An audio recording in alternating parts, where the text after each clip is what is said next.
Folk kan komme i praktik. Nu skal de prøve. Ja, det er fint. Prøv at se, hvordan det står fast. Jeg hedder Thomas.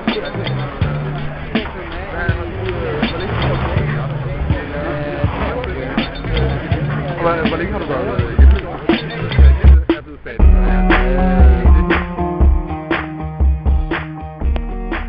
FMA holder stille ved pølsevognen foran hovedbanegården.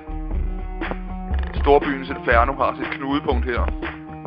Mennesker i bevægelse, strømninger der tilsammen udgør en organisme. Byen er en bevægelse, der er i mennesker, og mennesker bevæger byen. Men nogle mennesker står stille, går i stå og træder udenfor. Vores samfund i dag er opbygget af en række instanser. Offentlige instanser, private foretagender, finansielle institutioner samt overnationale instanser som EU og FN. Hele dette samfund er bygget op af individer. Enkelte personer, som tilsammen udgør byen, en del af den organisme, som vi kalder samfund. Ned ad Istegade, vor tid og steds Red Light District. Kontrasterne i vores senmodernistiske samfund er udtalte her. Høj- og lavkultur er i opløsning, og en befolkningssammensætning, der spænder over den pæne, ældre og hvidhårede dame i sin store pels, til den meget mørke, tandløse nære, der fra sin post på en trappesten tilbyder mig gadens bedste coca. Mit møde med Dan er tilfældigt. Han mangler ild til sin cigaret. Jeg tilbyder ild for hans historie. Ja, som 21-årig blev testet ihjel og døde 2 gange og fik 3 bræk eller 3 brud på rygsøjlen. Og fik en masse stærk smertestillende medicin og har senere haft en masse problemer med min ryg. Og efter lægen ikke ville udskrive mere smertestillende medicin, så måtte jeg selv ud og finde noget. Ja. Og på den måde så blev jeg oxygenmisbruger. Okay. Og det var så set derfor, at jeg røg ud misbrug første gang. Studiet af samfundet starter med studiet af individet. Der er ingen tvivl om, at tiderne er mere komplekse for den enkelte. Før var vi bundet af kontraktuelle grupper, og nu tilhører vi forskellige stammer og bærer flere masker i løbet af en dag. Samtidig med, at de fysiske rammer er blevet mindre, der er kommet flere mennesker tæt på hinanden i storbyen, så er distancen mellem mennesker blevet større. George Simmel forklarer en del af denne udvikling med det monetære system. Spændet mellem producent og forbruger er blevet så stort og upersonligt, at det smitter af på relationerne mennesker imellem. Relationen mellem Dan og jeg viser sig at have en god kemi, så vi følges ned ad Istegade, indtil vi kommer til en kiosk, hvor han går ind. Jeg går med, mens Dans fortsætter. Så fik jeg arbejde som flytækker, og det er jo temmelig tungt. Ja. 1 liter. Og så med din brækkede ryg i forvejen. Ja, det er nøjagtigt. Og 1 liter, den vejer sådan cirka 16,8 kilo, ikke? Så jeg blev nødt til at få noget smertestillende. Jeg vidste intet om heroin. Så lige pludselig blev jeg syg. Altså hver weekend, så havde jeg influenza. Ja. Det fattede jeg jo ikke en skid af. For jeg vidste jo ikke noget om heroin. Så, men jeg fik så at vide af dem, som jeg købte af, at man fik nedtur. Ja. Og så fandt jeg jo så ud af, at jeg var kommet ud i et misbrug. Jeg kommer lige med. Ja. Tilbage på gaden i den sidste eftermiddagssol. En mand, jeg tror er afrikaner, spørger mig, om jeg skal bruge noget. Og jeg tager mig selv i at smile skævt ved det meget åbne spørgsmål. Jeg takker nej, med tanke på mine alligevel nok begrænsede muligheder. Vi sætter os på gaden op ad et sort jerngitter. Dan lægger sit stak med hus forbi, og vi tænder begge to en cigaret. Dan er faktisk ud fra statistikken en typisk hjemløs. Denne gruppering af mennesker er selvfølgelig nuanceret og mangfoldig, som så mange andre grupper er det. Og der findes både mænd og kvinder i alle aldre, der lever på gaden. Der er dog en overrepræsentation af mænd, og ca. 70% af alle hjemløse har en form for misbrug. Ja, altså i øjeblikket, der er jeg kommet ud i et kåbe. Okay. Hvor jeg er pisse dyrt, ikke? Ja. Så jeg laver måske 3 dage. Ja. Bare for at råd til... Ja.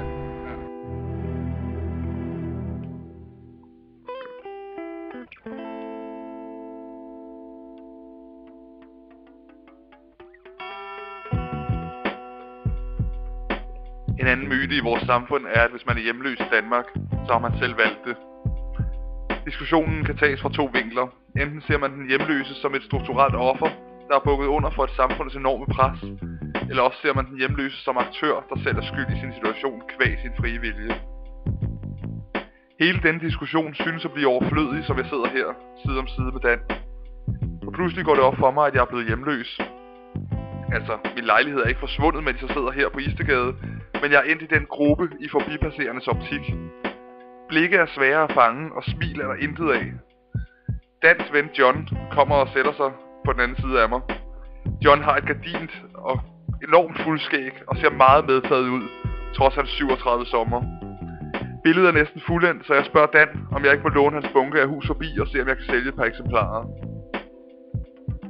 Men vi bliver dømt, når vi går i togene og spørger folk. Så bliver vi jo dømt. Ja, det må vi ikke. Hvordan kan I blive stoppet af politiet i toget, hvis I går og det kan vi sammen. Og så skriver de bøder til jer, så vi smider ud, eller hvad? Nej, det får vi bare af konduktøren her. Men ja, okay. Nogle konduktører er gode nok. Ja. De kan godt se vores situation og sådan noget, ikke? Ja. Men andre, de... Ja, det kan jeg godt se. Ja, det gør jeg. Fordi I skulle bare prøve. Ja. Altså... Prøv at gå ned gennem toget med den her avis. Ja. Du se, hvor grimt det er. Ja, det er godt forestille mig. De bemærkninger, du får fra folk, ikke? Hvad får I for bemærkninger, når det jamen, det kan være alverdens. Lige fra trusler til... I får trusler? Hvad var det for noget, de fucking laser, mand? Ja, fedt eller arbejde, mand. Altså, jeg har 3 brud på min ryg, ikke også? Ja. Han har set, når det er galt med min ryg. Jeg kan simpelthen hverken gå eller stå, mand. Altså, Nær folk. Ja. Dem der er ved at blive sådan en distance mellem fattig og rig. Kløften, den er meget. Det er ved at blive amerikansk, det vil jeg give dig ret i. Det er ved at blive meget... Under normale omstændigheder kommunikerer jeg ganske godt med mine omgivelser, og min erfaring siger mig, at jeg kan stoppe enhver og bede om hjælp, hvis man lægger ud med et smil. Det kunne ikke være mere milevidt fra min oplevelse den her dag. Danmark har en stor stat. Vi omfordeler goder som ingen andre, hvilket jo indikerer kollektivistisk vi-samfund. Til trods for det, så er uligheden steget stødt og roligt den seneste årrække. Gini-koefficienten benyttes til at måle ulighed i et land, og som det fremgår af Arbejderbevægelsens Erhvervsråds rapport fra 2007, er uligheden steget stødt i Danmark. Gini-koefficienten er steget med 2,3 point, hvilket svarer til 10,8%. Ydermere har de 10% rigeste haft en markant stigning i deres indtægter efter skat. Faktisk er den på gennemsnitligt 20% årligt. Blandt andet på grund af prisen på ejerboliger. Samtidig med det, så har de 10% fattigste ikke haft nogen fremgang i deres realindkomst overhovedet i samme periode. De reelle tal taler for sig selv, men lægger man inflation og stigende råvarepriser oven i den ligning, så har vi at gøre med en gruppe af fattige, som bliver endnu fattigere, og som snart ikke har råd til de basale nødvendigheder. Denne udvikling tyder på 2 ting. For det første tyder det på et samfund, der accepterer ulighed, endda i stigende grad. Udover det tegner det et billede af et samfund, hvor individualismen hersker frem for kollektivismen. Dette kan ikke skilles fuldstændig fra den politiske ånd gennem de sidste 10 år, hvor det største regeringsparti har været Venstre, som jo bekendt har enhver af sin egen lykkes med, som et slogan og en grundværdi. Den regering, vi har i øjeblikket, den synes jeg, vi skulle tage og proppe op og så prøve det op. Det kan vi fandme hurtigt blive enige om. Og så synes jeg, at vi skulle tage, og altså det der med, at vi sparer 4 millioner på skattelettelser for de rigeste, og så sparer vi førtidspensionen væk, som koster 1 milliard. Altså, jeg ved ikke, hvordan det hænger sammen i andre folks hoveder, men jeg kan ikke rigtig få tingene til at hænge sammen. Nej, jeg gælder fuldstændig. Så på den måde, så har jeg sat mig en del ind i, hvad kan man sige, de besparelser, de vil lave i forhold til de... forbedringer, de prøver at lave. Altså, jeg synes ikke, det hænger sammen. Derfor så mener jeg jo, at Dansk Folkeparti og Socialdemokratiet vil være en genial valg.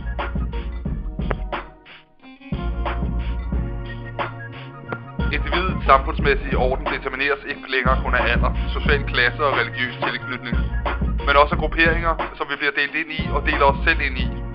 Både Dan og John fortæller om en distance til andre mennesker, en social fobi og en følelse af, at folk kigger på dem og dømmer dem. Jeg ikke kapere det der med at få fosterregning og foden kommer og alt det der. Sådan noget kunne jeg ikke kapere. Så jeg opdagede det simpelthen, fordi nu kan jeg passe mig selv. Okay, så du opsagde lejlighed, Jeg og kunne gå ind i en altså, du droppede alt det med pis med regninger Jeg og så kunne videre, gå ind i en og- butik og få handle ind, ikke? Ja, Og så når jeg hentede halvdelen ind, så kunne jeg følge alle folk kigge på mig. okay. De har gået så længe som hjemløs. Ja. Okay. Jo, det tror jeg, du Så har fik jeg en meget ret i. fobi. Jeg fik en fobi over for andre mennesker. Ja. Det tror jeg, der er rigtig meget i. Men kommunen forstår ikke sådan noget. Nej. Hvordan Fordi det er jo dyrt at sende mig til en psykolog. Det Ja. koster jo mange penge i timen. Ja. Og derfor så er der jo også det der med, at de havde jo det Så der det er med... nemmere at medicinere mig. Ja. Må jeg sige. Det er derfor, at jeg får min... Nu får jeg Rivotril og Metadon og skidt og møg. Jeg må lige selv... Altså bare det der med at møde op på en kommune, eller møde op til en samtale et eller andet sted. Det gør mig nervøs bare. Altså jeg åbner ikke jeg tør ikke åbne min brev. Nej, jeg skulle lige at sige, at Men mine breve, de ligger bare i en bog. På den ene side har vi at gøre med individets eget tilbøjelighed til at ville tilhøre en gruppe, en stamme. Og i den anden en stræben efter at være en del af noget, så ender han selv med at afskære sig selv fra de andre. Udover det så snakker Simmel om en manglende evne til at forstå andre individer. Denne mangel på evne til komplet forståelse af andre individer ender ud i en typeinddeling. Derfor er der stereotyper inden for alle områder. Det her gælder ikke mindst minoriteterne. Men had avler had, og tryk avler modtryk. Vreden på samfundet og dets manglende indsats skinner igennem i mange af Dans udtalelser. Dog er han heller ikke bleg for selv at have had til overs for andre minoriteter. Da samtaleevnet bliver drejet ind på indvandrere, viser der sig en grim menneskelig side af det at være sat udenfor. En trang til at placere skyld for tingenes tilstand tager over, og Dan forklarer, hvad der er gået galt i Danmark. Fortunede indvandrere, som tror, at de styrer. Du kan Ja, du må gerne sige, hvad man mener her. du kan prøve at gå ned på Dugner, så kan du prøve at se, hvem der styrer dernede. De sidder ved et bord, og så sidder de der og råber og skriger, drej, du skrider bare. Ikke? Ja.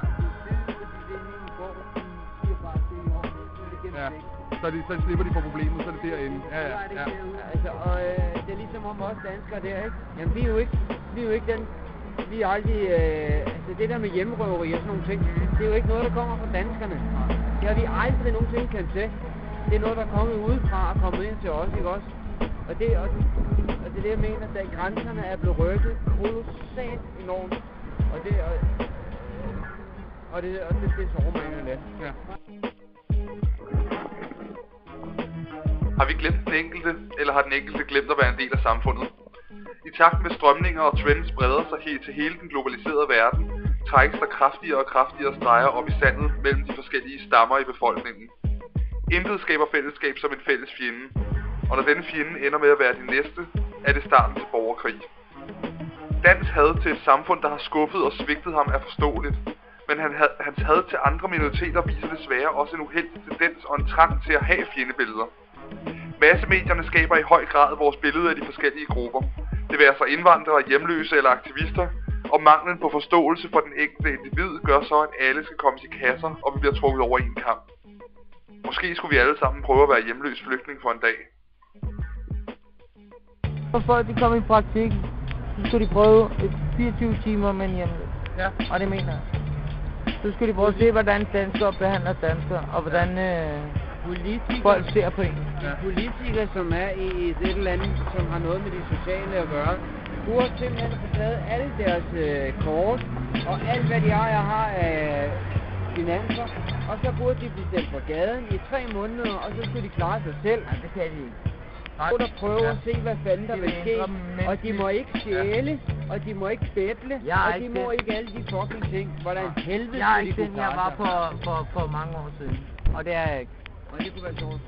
Men det er fordi, jeg har prøvet de ting, jeg har. Bare for at se, hvordan jeg vil. Men så vil du ikke have en politiker bagefter. Så vil du have et socialt brag.